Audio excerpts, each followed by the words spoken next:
Le musée Gallet-Juillet est placé au cœur de la ville de Creil, sur l'île Saint-Maurice. Au premier abord, Creil donne l'image d'une ville moderne et industrielle. Mais c'est une cité à l'histoire millénaire qui se révèle tout au long de cette visite. Le musée Gallet-Juillet conserve un important témoin du passé gallo-romain, le trésor de l'Écluse. Ce fabuleux trésor, trouvé par des écoliers creillois en 1974, est composé de plusieurs centaines de pièces en bronze et argent. La ville de Creil fut ensuite une remarquable cité médiévale, érigée en châtellenie lors de la guerre de Cent Ans. Elle n'est pourtant à la fin du XVIIIe siècle qu'une petite bourgade de moins de 1000 habitants, vivant principalement de ses commerces et du transport fluvial.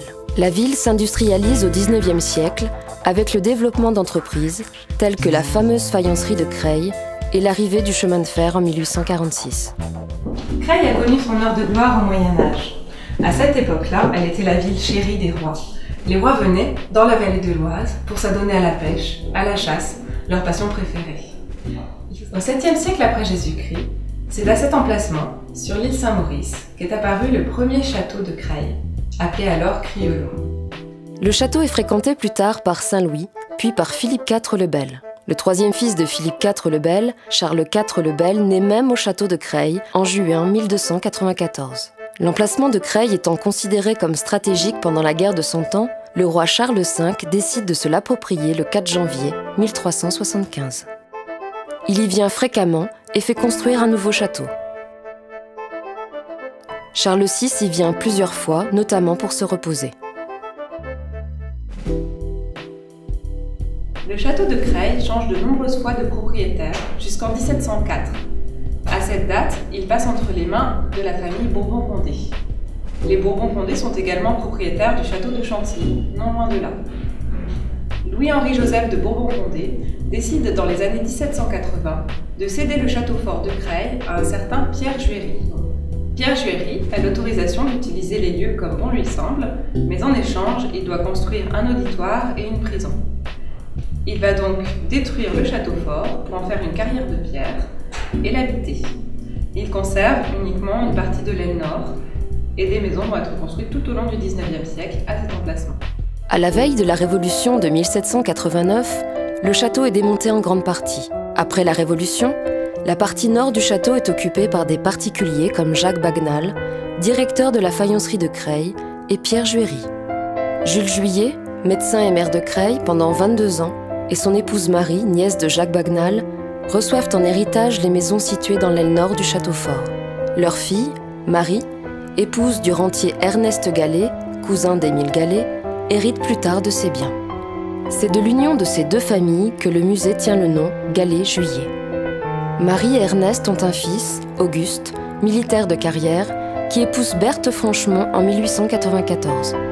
Leur fils unique, Maurice, tombe à Bouchaven lors de la dernière bataille de la Somme en 1916. N'ayant pas de descendance directe, le couple Gallet décide de faire don de la maison à la ville de Creil. Ce don est accepté en 1929 par la ville de Creil et le musée put ouvrir ses portes en 1931. Selon les vœux de Berthe Gallet, le musée devait être nommé Maison Gallet-Juillet et présenter l'apparence d'une maison du souvenir. Le musée n'a pas reçu de muséographie particulière. La maison est restée meublée pratiquement comme en 1930 et a conservé l'ambiance d'une demeure bourgeoise du XIXe siècle. Le musée Gallet-Juillet présente aujourd'hui une collection d'art décoratif remarquable de plus de 5000 pièces. Quelques années après la donation de la maison Gallet-Juillet, Berthe Gallet décide d'offrir à la ville la maison située en face du musée, devenue en 2010 Maison de la Faïence, lieu d'exposition de la collection de faïences fines de Creil du musée Gallet-Juillet. Classée parmi les monuments historiques en 1923, les restes de l'aile nord du château fort sont visibles à travers l'ancienne salle des gardes. Elle accueille aujourd'hui des expositions temporaires et des réceptions. Le musée Gallet-Juillet est le musée municipal de la ville de Creil. Il comprend la maison Gallet-Juillet et la maison de la Faïence. Il a reçu le label Musée de France après le passage de la loi des musées de France en 2002. Il est également adhérent à l'ICOM, qui est le Conseil international des musées, qui fait partie de l'UNESCO. Ses missions sont de préserver, d'animer et de valoriser un patrimoine, celui de la ville de Creil.